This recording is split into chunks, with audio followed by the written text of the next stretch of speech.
Eu sempre ouvi barulhos estranhos em minha casa. Mas que casa não faz barulhos estranhos?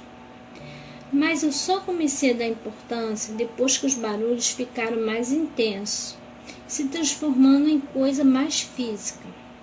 Vasos caindo, espelhos se quebrando do nada, janelas se fechando, porta batendo. Eu juro pela minha vida, eu já fechei mais portas nessa casa do que abri. Foi então que resolvi chamar um padre. Não sou católico, mas não sabia mais a quem recorrer. Depois de percorrer a casa inteira jogando água benta, o padre diz coisas que me deixam realmente assustados. Minha casa estava com energia realmente muito negativa. Ele não podia fazer nada a não ser rezar. Para variar um pouco, né? Um tempo se passou e os barulhos cessaram, o que me deixou muito feliz e tranquila, e achando que a visita do padre tinha realmente servido de algo. Eu estava redondamente enganada.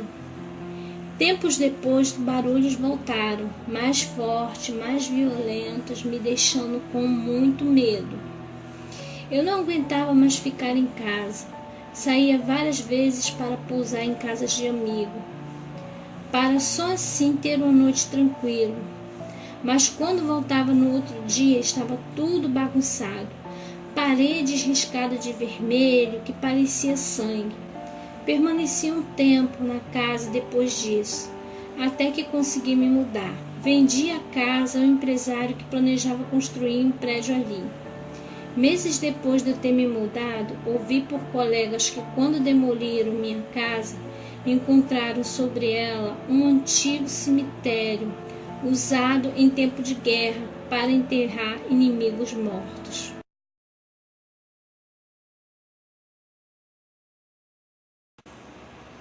Eu tinha acabado de começar em um novo emprego. Era do outro lado da cidade. Tinha um longo trajeto, todo dia até o trabalho. Certa noite eu fiquei até tarde no escritório. Saí tarde da noite, rua fora com meu carro. Não se via mais ninguém pelas ruas, até que cheguei no Túnel das Almas. Era chamada assim, pois haviam várias lendas em relação a esse túnel. E uma delas era de que um homem, um antigo assassino, havia morrido dentro daquele túnel em uma perseguição policial.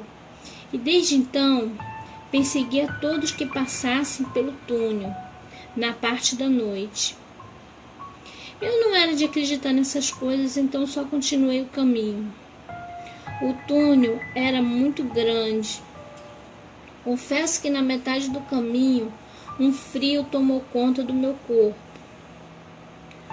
Olhei pelo espelho retrovisor e aí sim, um frio me correu a espinha. Havia um carro atrás de mim, todo preto, com as janelas escurecidas, vindo em minha direção em grande velocidade. Ele não estava lá antes, apareceu do nada. Pisei no acelerador sem olhar para trás, até aquele momento. Quando não havia mais sinal do carro preto, olhei para trás e respirei aliviado. Quando olhei de volta, bati na mureta e proteção, e meu corpo foi arremessado para fora do veículo.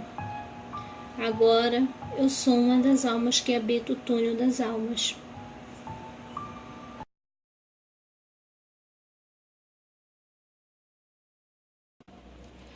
Sou taxista há 27 anos e tenho várias histórias para te contar. Eis uma delas. Havia um amigo meu, também taxista, que estava para se aposentar e em seu lugar deixaria seu filho. Um homem de 1,90 m de altura, bem encorpado, muito carismático, 20 anos, com aquela vontade de viver que só os jovens têm. Pode-se dizer que o primeiro mês que ele passou conosco foi calmo, sem grandes agitações. Mas aí sua ganância falou mais alto. Ele queria mais dinheiro. Aí resolveu trabalhar no turno da noite da rua, ao lado do cemitério das Vozes. Todos nós, seus colegas, o alertamos do perigo de se trabalhar lá. Era um lugar vazio, ele poderia facilmente ser assaltado lá. Além de que era ao lado do famoso cemitério, famoso para nós os taxistas. Mas como todo jovem, ele não ouviu. Eis que sua vontade de ganhar mais dinheiro passou 3 noites depois, pois, segundo o relato dele mesmo, aquela rua era maldita. Eu estava parado do lado esquerdo da rua. Eram 4 da manhã e não havia uma alma viva para contar a história. Eis que surge na minha porta de trás um senhor, de terno, uma maleta e chapéu, pedindo para eu levá-lo a um lugar, por mim desconhecido. Ele apenas pediu para que eu ligasse o carro, que ele iria me guiando. Liguei o carro e fui conduzindo para fora da cidade, o que me amedrontou. Como eu estava armado, depois da recomendação de meus colegas, parei o carro e saquei a arma, virei para trás. Tinha que tirar satisfação. Não havia ninguém no banco de trás. O homem desapareceu sem barulho, sem movimento, somente desapareceu. E não acaba aí. Com um frio gélido na espinha, sem quase conseguir me envolver, acelero o carro novamente de volta à cidade. E eis que na minha frente a estrada acaba. Abaixo de mim um penhasco. Foi por uma fração de milímetros que eu não despenquei lá de cima. Posso dizer que nunca mais irei trabalhar à noite. E nunca mais trabalhou mesmo.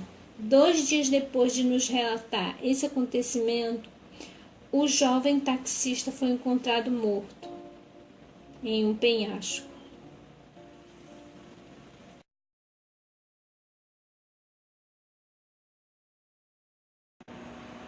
Desde que meu pai foi transferido de cidade no trabalho, eu me mudei para uma casa muito grande. Eu, de princípio, odiei a casa. Era muito grande para um casal com uma filha única, muito escura e me dava medo. Além de que, na cidade nova, não tinha muitos amigos. Ficava em casa a maior parte do tempo depois da escola sozinha. Depois de um certo tempo na escola, arrumei alguns amigos que me levavam a lugares legais na cidade. Certo dia eu cheguei um pouco tarde de casa. A noite já havia chegado. Dentro em casa, eu a encontro em total escuridão. Apenas o andar de cima está com a leve iluminação. Chamo pela minha mãe, mas fico sem resposta. Desta vez eu grito e escuto no andar de cima. Estou aqui. Já mais relaxada, subo a longa escada e sigo em direção ao corredor, cheio de portas. Chamo novamente por minha mãe para identificar em qual porta ela estava. Escuto ela falar: aqui. Identifico o local onde ela se encontra. Quando coloca a mão na fechadura de seu quarto para abrir, ouço a porta do quarto de frente abrir e minha mãe, com os dedos nos lábios, como que pedisse silêncio, diz: eu também escutei. Vem aqui.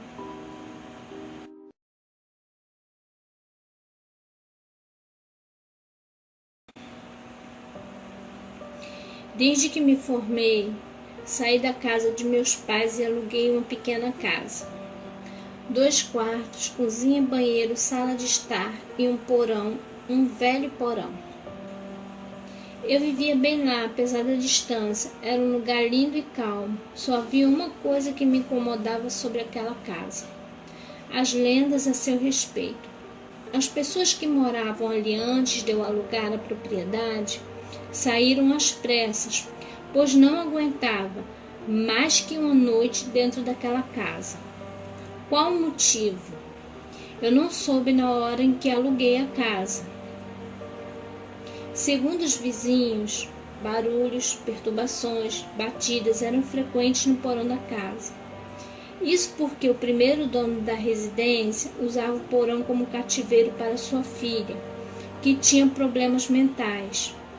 Contam as mulheres mais velhas que o homem trancava a filha por dia sem deixá-la ver a luz do sol, o que só contribuiu para sua insanidade mental, até o dia em que ela morreu. Mas seus espíritos, segundo as velhas senhoras, continuavam na casa. Desde que o pai da pobre menina morreu, a casa foi a leilão. Desde então, nunca mais um só proprietário conseguiu permanecer mais de 2 meses nessa casa. Como eu não acreditava em nada daquilo, achei que a casa foi um bom negócio.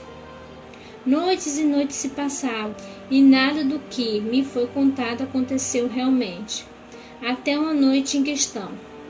Cheguei mais tarde em casa que o normal. Fui para o quarto e no caminho passei pela porta que dava acesso ao porão. Ouvi batidas. A princípio, achei que era alguém. Até que ouvi uma voz fria e calma dizendo: "Venha". E aquele "venha" se repetia calmamente mais e mais vezes. Abri a porta e desci o primeiro degrau. Acendi a luz e desci a escada até o porão. Estava frio, mais do que na casa e do que do lado de fora. Mas agora estava tudo em silêncio. A fraca lâmpada deixava o ambiente pouco iluminado, o que me deixou apavorado. Eu achei que estava ouvindo coisas. Voltei para a escada quando estava começando a subir, a luz se apaga. Agora realmente eu estava assustado. Pude sentir uma leve respiração atrás de mim, mas me faltou coragem para virar para trás. Então a luz de repente retorna. Eu me viro e não vejo ninguém lá novamente. Estou sozinho no porão, se é que antes havia alguém comigo. Com o corpo tremendo e o coração batendo a mil, subo novamente as escadas. Dou mais uma olhada no porão e fecho a porta. Quando me viro de volta ao corredor, tudo se apaga, fica na mais completa escuridão. De repente, a luz do corredor se acende. Quando vejo uma menina em minha frente, parada me encarando, com um olhar penetrante, esticando sua mão para mim e clamando por ajuda.